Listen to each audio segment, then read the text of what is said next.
Your life experience, good or bad, is a gift when you share it with others. At Taxi Chronicles, we allow real riders with real stories to share their gift. So hopefully this episode will intrigue, enhance or inspire you. Don't forget to like, share and subscribe. Morning. Yes, we're back with another episode, another rider. Today we are honoured to have a guy, Nigerian heritage, born in England, and he's studied, and he's gone to America, and he's experienced in a special division, which he shall tell us about, in America, and he's here for a holiday, and he'll be leaving, I believe, tomorrow. So nice to have you here today, Dom. So tell us, how did you get into the industry, and what motivates you, and what's your official title? Sure. So my name is James. My friend Dom actually ordered me this taxi because my phone doesn't have the Uber app for England. I live in America now. My name is James Oleneda. I'm a healthcare analyst for the San Francisco Department of Public Health. I do financial analysis for them, revenue, costs, and enrollment. I'm originally from London, got my master's in public health from San Diego State, and I helped them with the COVID response for the pandemic. And I'm just back in the country for a family reunion. Okay. So, why public health? Because when I left London, I realised how lucky we were to have free healthcare. And then when I got to America and I got, sick with things, and my parents got sick, and we were not bankrupt, but it definitely was bad for us. And that's what made me kind of get interested in getting into public health, because I was like, well, why is this the way it is, really? So your family left England to go to America? Yes. But then when the healthcare issue come for them, it kind of ruined them for a period of time? Yes, it did. Okay. Do you feel that they shouldn't have left based on that? I feel that they left with my dad, really, who's the head of our family at the time, because you know how African culture works. They left with the best intentions in terms of trying to give us opportunity. They thought, I guess, America would be better for us in terms of education and job offers. And I will never know whether that's true or not, because I'll never know how my life would have been if I stayed here. But I've done all right for myself over there, so I can't knock him for that. And I went to some good schools, and they put me in some good positions to succeed if I worked hard. So, I can't complain too much. I've had great opportunities. Would you encourage other people to come and work and live and study in America, considering the courses are quite expensive? I think if you're from an inner city or a working class family like me, then you might want to consider it. But if you're doing all right out here, like you're from a family with money, or I don't know, whatever it is, there's no need to leave. But if you're seeking more, and there's a lot of people here, they live in council housing, their parents lived in council housing, their grandparents lived in council housing, and they went to inner city school. I'm from a working class family, and we wanted to break that whole cycle, and we've done that. So, I mean, I can't complain too much. I'm doing very well, a lot better than most of my peers who I went to secondary school with, who are, in jail or whatever. I've done very well, so I can't complain. And I would definitely advise people to travel more, because it expands your mind, you learn more, and you just become a wiser person, a more successful person. So yeah, I think if you can travel, if you can afford it, because it's a luxury, then you should definitely, make it happen.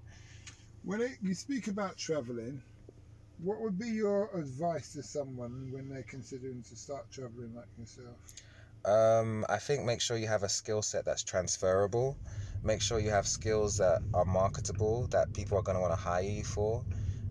Because the number one thing about traveling is you have to make sure you can earn money wherever you go. You don't want to go anywhere and be struggling. So whatever it is, if you only have some degrees or whatever it is, try and make sure they're in STEM, science, math or technology, engineering, or something that doesn't matter what language you know or what culture you're from, you can kind of apply those skills, or have a trade even. You're an electrician, a plumber, whatever it is, just have some skills or build some skills. Okay, that's good.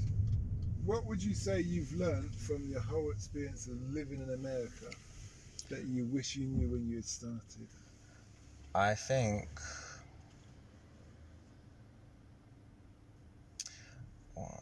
I think that something I learned that I wish I'd known when I would have started is that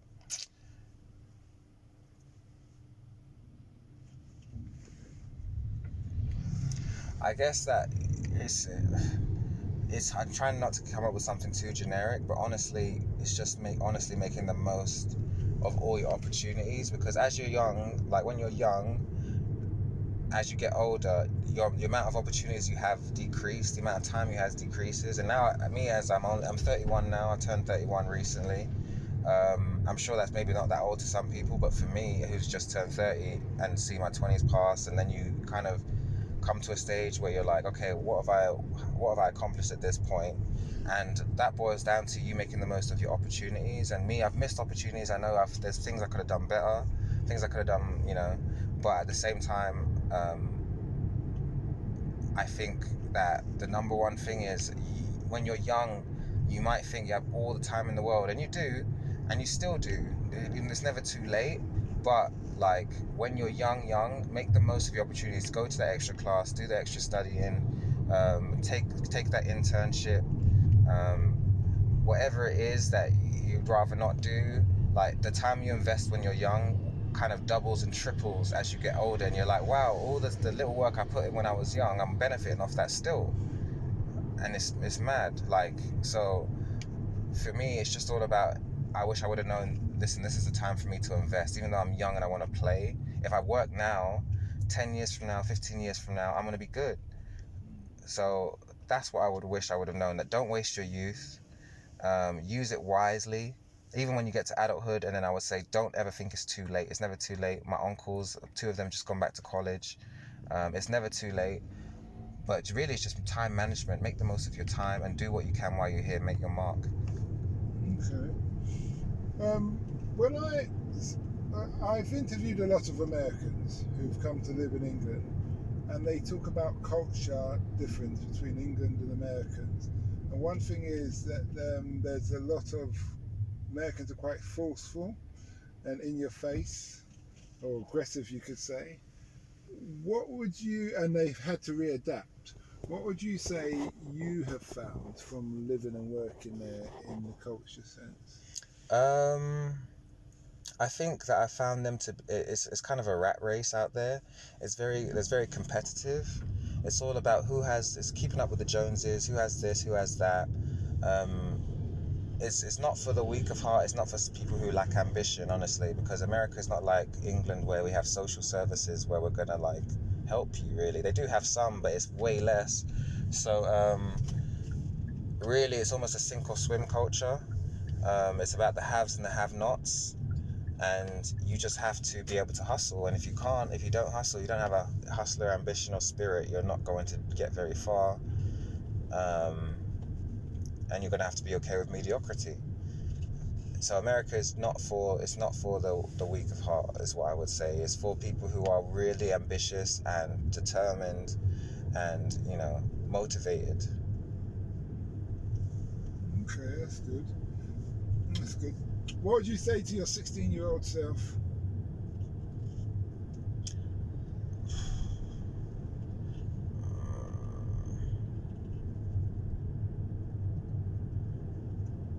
I would say,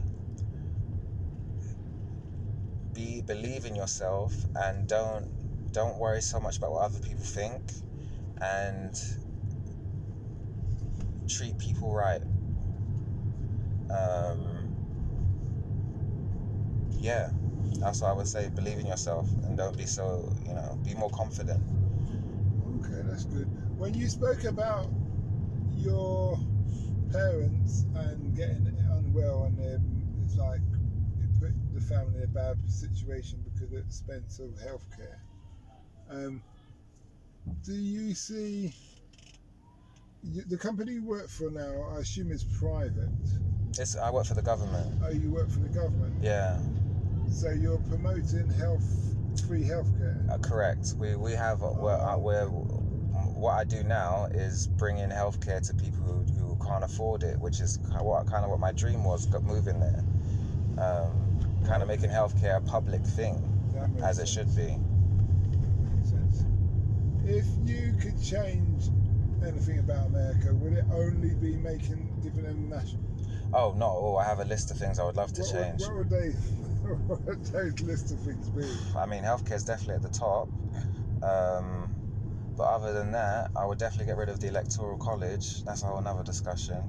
That's regarding making sure that basically one vote, one person. That's a distillation of it, I suppose. What else would I change? I don't know. Maybe the fact that maybe presidents can't run more than one term. I have a lot of things that I would change that I've just thought about. Maybe they're not well thought out, but I have certain ideas. The political system in general is broken, honestly. I would and the news coverage, the media, how people cover the news is just ridiculous a lot of the time. I get my news mostly from BBC and NPR because most of the major news outlets in America are just rubbish. Do you trust Al Jazeera? What'd you say? Al Jazeera News? Oh, you know what? I know of them, but I don't subscribe. But I've heard that they're good. They're very, very good. They've set the standard which has made CNN and BBC improve. Really? Yeah, I'm looking. That's exactly what I'm looking for, objective news, because most of the news in America is coloured by one thing or another. Okay. Well, you've been an excellent guest. What is the impact you want to have on the world?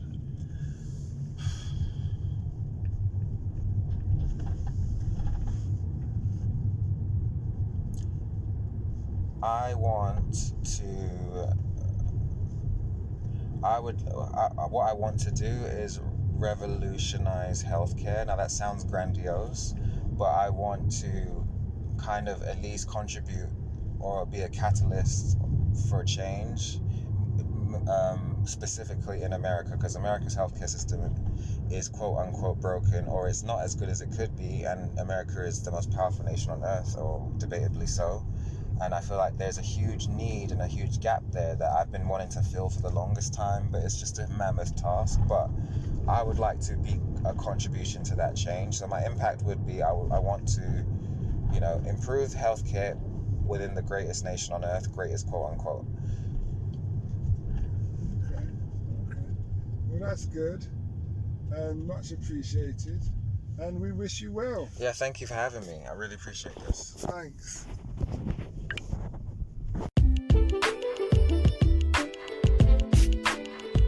We hope you liked that Taxi Chronicles interview. Don't forget to share and subscribe to get the latest episode. Ever considered investing in the continent with the fastest growing economies and population on Earth? The same continent that holds 30% of the world's known natural resources.